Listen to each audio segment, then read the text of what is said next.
अगर आप मुझसे कहते हो name one thing that I absolutely hate about the Yamaha R3 guys, it most likely has to be the front suspension guys. So because Yamaha R3 को एक sports tourer type से बनाया गया था, I absolutely hate the front suspension of it guys. It is too soft or too bouncy. मतलब I understand why they made it like this so that आप इसको कहीं पर भी लेके जा सको and you have a comfortable and plush ride, लेकिन इतना ज़्यादा soft guys.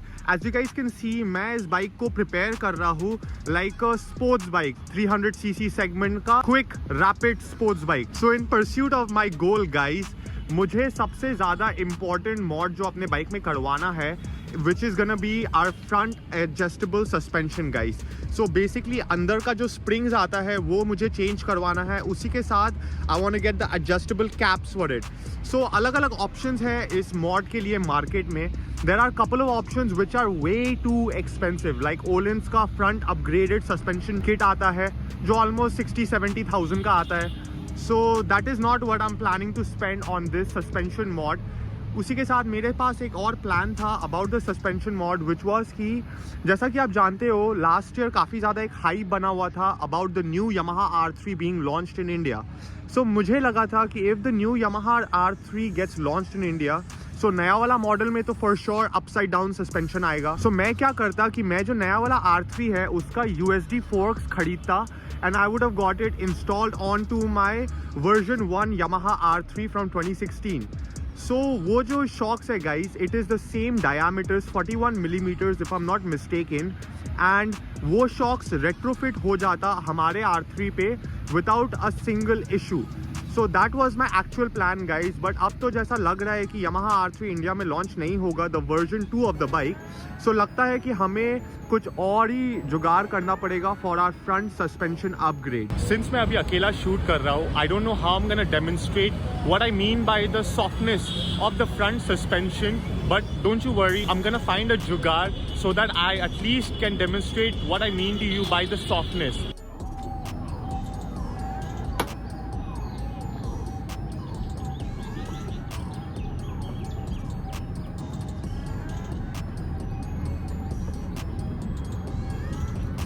So yeah guys, जैसा कि आपने देखा, that's what I meant by the softness of the front suspension.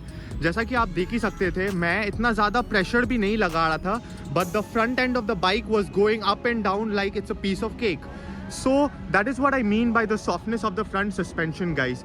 A lot of the times what happens is that क्योंकि जो rear shocks है वो at least adjustable है, but the front ones are not adjustable and also very soft. So क्या होता है कि जब मैं बाइक चला रहा होता हूँ थोड़े हाई स्पीड में, in like highway speeds and stuff, and all of a sudden I brake, so the whole front end of the bike just dives while braking, which is something I really don't like and it's just not confidence inspiring. And मतलब आपको मज़ा नहीं आएगा जब आप bike को push कर रहे होगे to its limits when you're not confident at the suspension.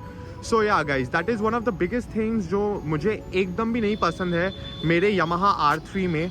So that is something that we're gonna have to figure out in the coming future. कुछ ना कुछ mod करना पड़ेगा and we'll have to fix this issue very soon. The second thing that I absolutely hate about my bike guys is the front end braking performance. So जैसा कि आपको मैंने last video में बताया था, I bought few performance mods for my bike, जिसमें था अपना फ्रंट ब्रेक मास्टर सिलेंडर, उसी के साथ एक नया रोटर, ब्रेक रोटर, उसी के साथ अपना ब्रेम्बो का brake callipers as well. And the reason मैंने ये सब मॉड्स खरीदा है guys is because I want to improve the front braking performance of my bike. ऐसा कोई बात नहीं है कि बाइक का ब्रेकिंग परफॉर्मेंस एकदम ही अच्छा नहीं है एंड मतलब आप इसको चला ही नहीं सकते हो और anything like that. But my biggest issue is कि मतलब in 2023 you know the confidence inspiring braking that you want in a bike like this, जैसा कि मैं ऐसे एक स्पोर्ट्स बाइक के जैसा मॉडिफाई कर रहा हूँ, I want the braking to be really confidence inspiring and मुझे पता होना चाहिए कि when I'm gonna press on that brake lever मतलब कहाँ जाके बाइक रुकने वाला है. So that is my biggest concern with the braking of these bikes, and especially if you compare it to the newer bikes like the brand new RC390 जो आया है market में, उसी के साथ the BMW RR310. So those bikes, because they are newer models, उन bikes में काफ़ी अच्छा braking system दिया गया है.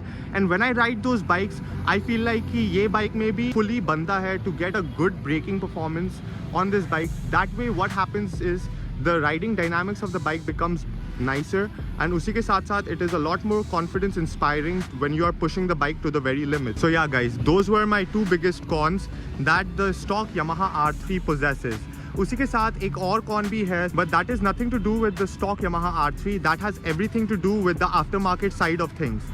So considering कि ये एक 300cc सेगमेंट का बाइक है guys, you would think that इसके जितने भी aftermarket parts होने वाले हैं that will also be priced accordingly. जैसा कि एक Yamaha R1 आता है, that is the leader class segment leader of the bike. So उसका parts अगर एक certain price range में आता है, so considering that ये उससे 3 सेगमेंट नीचे है, उसके बाद आता है एक 900cc का सेगमेंट, उसके बाद आता है एक 600cc का segment, and then comes the 300cc का segment which is the Yamaha R3.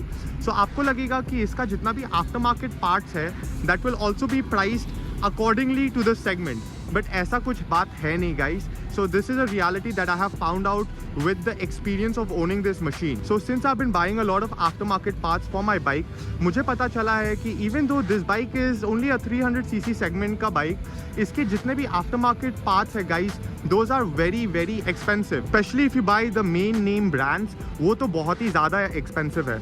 For example guys, like Akrapovic का जो full system exhaust आता है Yamaha R1 के लिए, I think that cost around like 1.8 lakh to 2 lakh rupees. वहीं पर जो Akrapovic का फुल सिस्टम एग्जॉस्ट आता है Yamaha R3 के लिए, दैट इज़ लाइक 1.1 लाख और 1.2 लाख रुपीज़. सो जैसा कि आप देख सकते हो इतना कुछ डिफरेंस नहीं है, 60-70,000 का डिफरेंस है. उसी के साथ मैंने अपने बाइक में लगाया है BMC का एयर फिल्टर. सो मेरा जो BMC का एयर फिल्टर है guys, that costed me around 7,000 rupees, 6,999. And जो Yamaha R1 के लिए BMC का एयर फिल्टर आता है guys, that also cost 8,500 rupees. So आप वहाँ पे भी देख सकते हो कुछ भी डिफरेंस नहीं है, ऑलमोस्ट लाइक 1,000-1,500 का कुछ डिफरेंट है. उसी के साथ प्यूग जो एक कंपनी है, आफ्टर मार्केट कंपनी, वो बनाता है wind screen for the Yamaha R3 that cost 10,000 rupees. जैसे कि Yamaha R1 के लिए भी प्यूग विंड स्क्रीन बनाता है, दैट कॉस्ट लाइक 12,000 रुपीज़.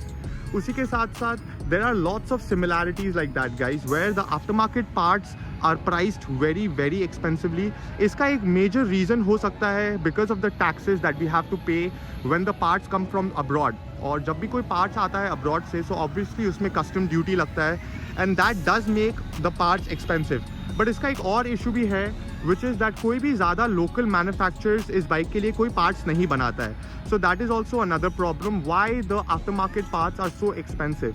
क्योंकि जितने भी मेन ब्रांड्स हैं सब फॉरेन से आते हैं, सो दे हैव टू पे कस्टम्स एंड ऑलरेडी उनका प्राइस काफ़ी हाई होता है.